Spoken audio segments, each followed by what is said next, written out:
पहले ये वीडियो देखें, फिर इंशाल्लाह बात करते हैं। एक माँ की दुआ में कितनी ताकत होती है ना, वो बताता हूँ आपको। एक बहुत फेमस डॉक्टर थे, बहुत बड़े डॉक्टर थे, डॉक्टर अहमद। विदेश जाते थे, बहुत सारी मीटिंग्स और कॉन्फ्रेंसेस होती थी। एक बार वैसे ही उनको विदेश जाना था, बहुत इंपॉर्टेंट मीटिंग थी। प्लेन उनके देश से उड़ गया जहां उनको जाना था, वहां के लिए। जब रास्ते में प्लेन था, उड़ रहा था, तब तूफान आया। और वो इतना तेज का तूफान आया कि पायलट प्लेन को उड़ा ही नहीं पा रहा था, कुछ नहीं दिख रहा था, बहुत मुश्किल हो गया उड़ाना।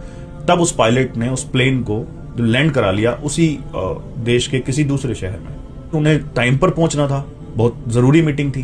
परेशान हो गए। वहां जो भी स्टाफ था, उन्होंने उनसे पूछा कि मेरी बहुत जरूरी मीटिंग है, मुझे वहां पहुंचना है। तब उन्होंने माफी मांगी, बोले सर ये हमारे हाथ में नहीं है, मौसम इतना ज्यादा खराब है, प्लेन उड़ ही नहीं पाएगा। आप एक काम करिए, वो शहर यहाँ से ज्यादा दूर नहीं है, आप टैक्सी कर लीजिए।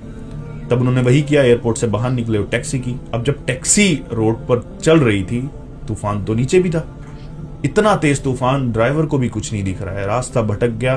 तब एक जंगल में पहुंचे, वहां पे ना सिर्फ एक ही घर दिख रहा है, एक लाइट दिख रही है।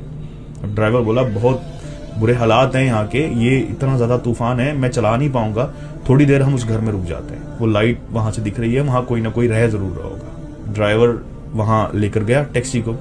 उसने दरवाजा खटखटाया, अंदर से आवाज आई कि दरवाजा खुला है, आप अंदर आ जाइए। ऐसे ही वो अंदर गए, उन्होंने देखा कि एक बूढ़ी माँ चम्मच से अपने बेटे को खाना खिला रही है। उस माँ ने कहा आप बैठ जाइए वहां पर, मैं अपने बेटे को खाना खिला कर आती हूँ। अब वो बेटा अच्छा खासा था, लेकिन फिर भी चम्मच से खाना खा रहा था। ये बात डॉक्टर को परेशान कर रही थी। देर वहां बैठे और फिर उनके मन में जो सवाल था उन्होंने पूछ ही लिया।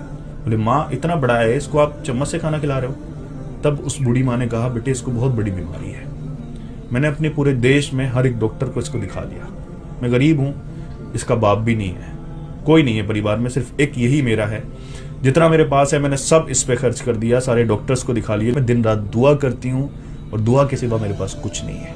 डॉक्टर ने पूछा फिर क्या इसका इलाज ही नहीं है? बोले नहीं, इसका इलाज है। सारे डॉक्टर्स यही बोलते हैं कि दूसरे देश में, दूसरे मुल्क में डॉक्टर अहमद नाम का कोई डॉक्टर है, सिर्फ वही इसका इलाज कर सकता है। डॉक्टर अहमद के पैरों के नीचे से जमीन निकल गई, उनकी आंखों में आंसू बहने लगे और बोले माँ तेरी दुआओं ने एक प्लेन को आसमान से नीचे उतरवा दिया, एक टैक्सी तूफानों ने मोड़कर तेरे दरवाजे के सामने लाकर खड़ी कर दी। मैं ही वो डॉक्टर अहमद हूं जिसको तूने दुआओं में मांगा है। तो सब कुछ मेहनत से नहीं मिलता, बहुत कुछ खुदा ने दुआओं में छुपा रखा है, और स्पेशली माँ की दुआओं में। माँ की दुआएं अर्श को चीर देती हैं।